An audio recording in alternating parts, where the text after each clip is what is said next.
November 2024. The first Miku Live concert has just finished up. The first iteration of this concert was held at the University of Houston at the Student Center South, a venue that holds 450 people. The main goal of Miku Live is to have a concert like this once a semester, put together by students for anyone to enjoy for free. Miku Live is a concert similar to ones held in Japan that has virtual singers Hatsune Miku, Kagamine Rin, Kagamine Len, Megurine Luka, Miko, and Kaido, all brought to life using 3D CG projected onto a large screen. The show has brought in over 800 people in total and sold out in under 24 hours, which was actually like really freaking crazy for real. The theme for Miku Live 2025 is Cyberpunk, with the theme song being Cyberpunk Dead Boy by Mikey P. This video will contain interviews, behind the scenes, and the making of this concert. Miku Live 2025, live and making.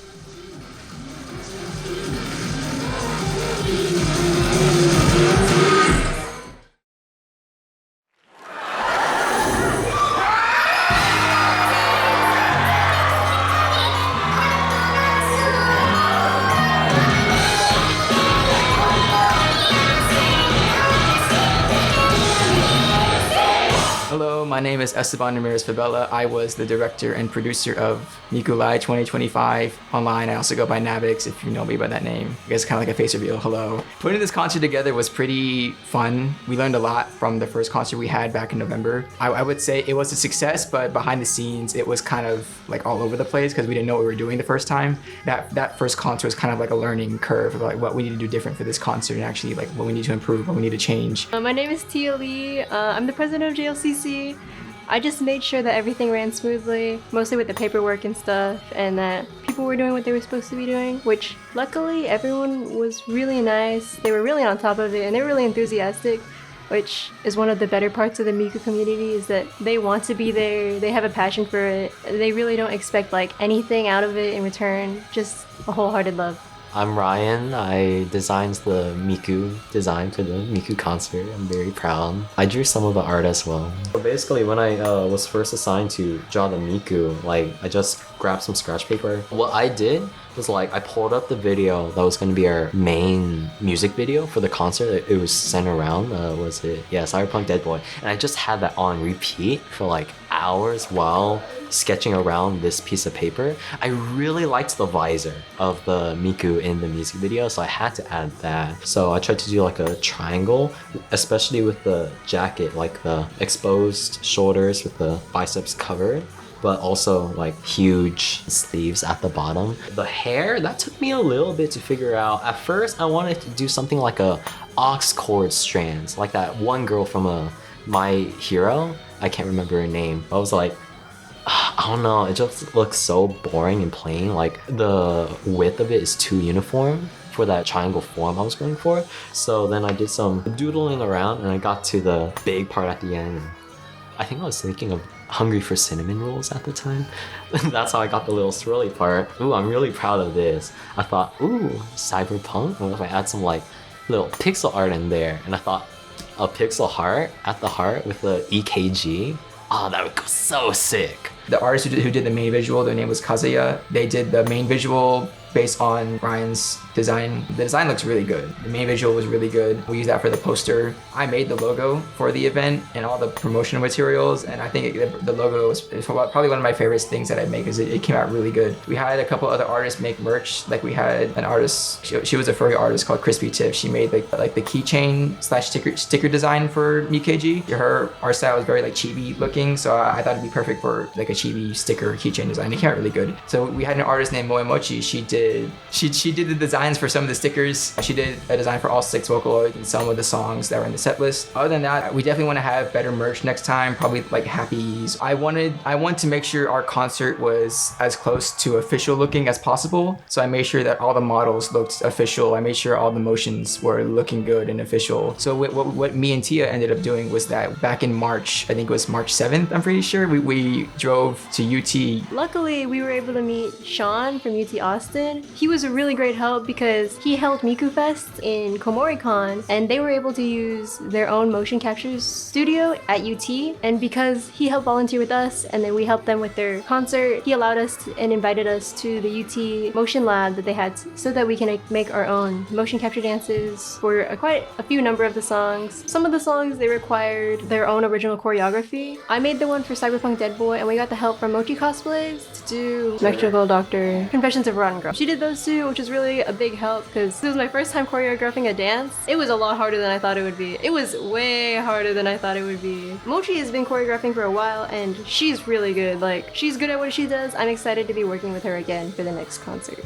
University of Texas in Austin. Fortunately, they were very nice and let us use their motion capture room. We ended up going with AI-based motion capture, and honestly, it wasn't that bad. There were some caveats behind it, like sometimes it wouldn't track right, especially if your arms are going in a circle like this. It honestly didn't take that long. We spent all of February basically learning the choreo, and then we went to UET at the beginning of March to record him in actual motion capture. So me and Tia both have, I guess, like previous dance experience, so it's not like we're dancing for the first time. I also did all the motions for whenever Miku is talking to the audience. That tuning was done by someone I saw on Twitter. I was like, hey, can you do the Miku talking to the audience portions, like the actual Miku tuning? And he's like, sure, and so he did those for us. The tuning for Miku was done by Amine Walla. The process started with a human voice recorded by Navix, Welcome to Miku Live 2025.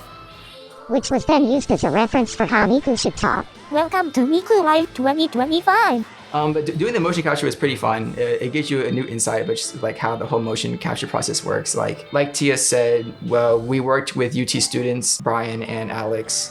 They helped out with motion capture cleanup and animation, mostly because, like I said, our entire motion thing was AI based, so it wasn't the best looking right out the bat. There were still some mess ups here and there. So Brian went in and fixed those manually by hand. So thank goodness for Brian that he did that. The only reason we were able to use the motion capture room is because our friend Sean, who goes to UT, he helped organize a Miku concert at KomoriCon, which was in Austin. They had their own Miku concert where they used the same motion capture room for their concert. And after that, we were like, hey, Sean, do you think we could use it for our concert? And they said, sure. So we kind of used their motion captures as like a starting point, like, hey, what could we do different to make sure our motions come out like looking better and tracking better? So I ended up wearing like long sleeves and like stuff like that to make sure like our motions came out way better. I think Brian said that like the majority of them all put together had the same amount of fixes as just one of the songs from Miku Fest. So after we got the motions finished, I worked with MMD creator online known as who goes by Durles. He helped with getting the motions from FBX, working with MMD. Like he did all the retargeting. He basically converted everything to make sure it works properly with MMD. He did facials for some of the songs because even though we have the motions, you need things like facials, like Miku talking and singing and the eyes blinking and the hands moving up and down. So it's not just converting the motion. Things like hand motions and some facials were done by someone else. He goes by Joshua online. He's another MMD creator. He does a lot of good stuff with models and motions. Some of the songs we didn't have a motion at all. I also upload everything online for people to download for free if they want to use it because, like I said, some of these songs had no motion at all for MMDs. Some of these dances, like Solar System Disco, I knew a little bit from, but I always wanted to learn the full thing. But now I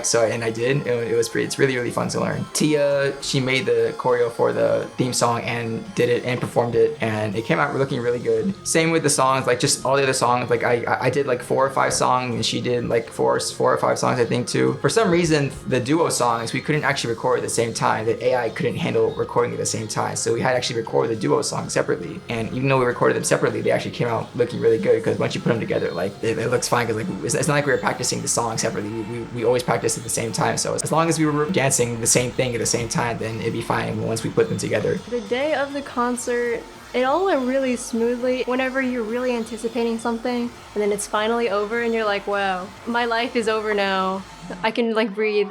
But everything was really great. I really wish that we had a better time because it was like right before finals. People are busy. Even though we had a lot of tickets sold, not a lot of people showed up, which is nobody's fault. And there's nothing we can do about it. The people who came, they showed a lot of support.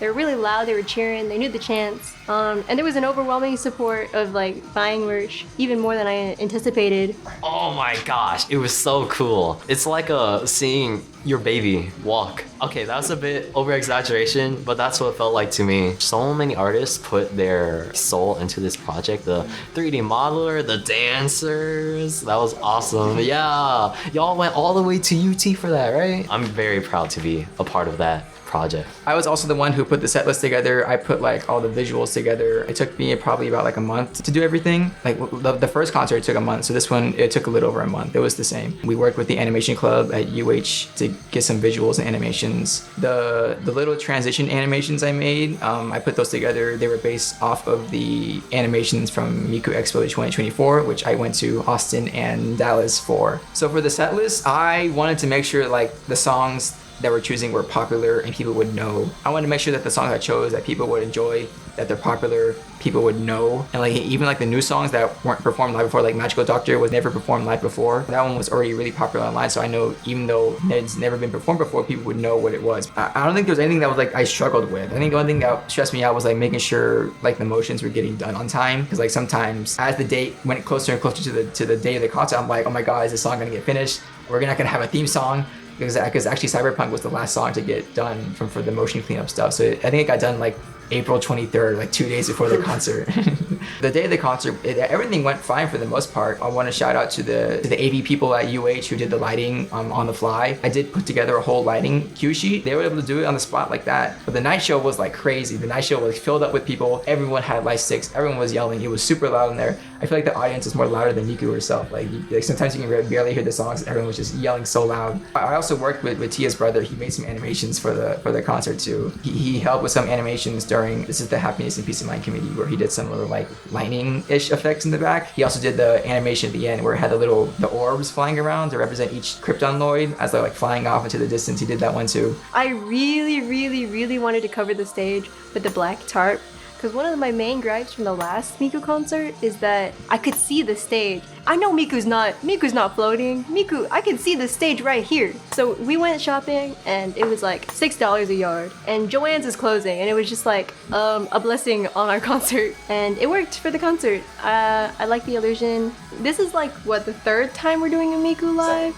Yeah, the first time it was super tiny. We did it in Roy G. Cullen. It was like this English building. It was in a classroom. It was like super tiny, but a lot of people were there. Wow. We had our own custom animations, designs, motions, fan art this time. We didn't have fan art last time. It really gave the effect of like a real Miku concert. I think this is definitely our most rewarding JLCC event. This one is very huge. It feels good to do something big.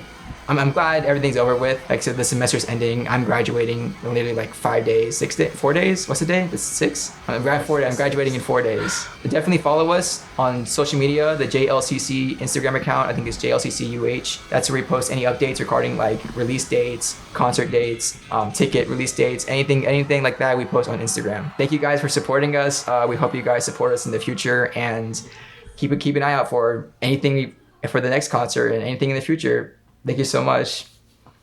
Yay! Give the camera a kiss.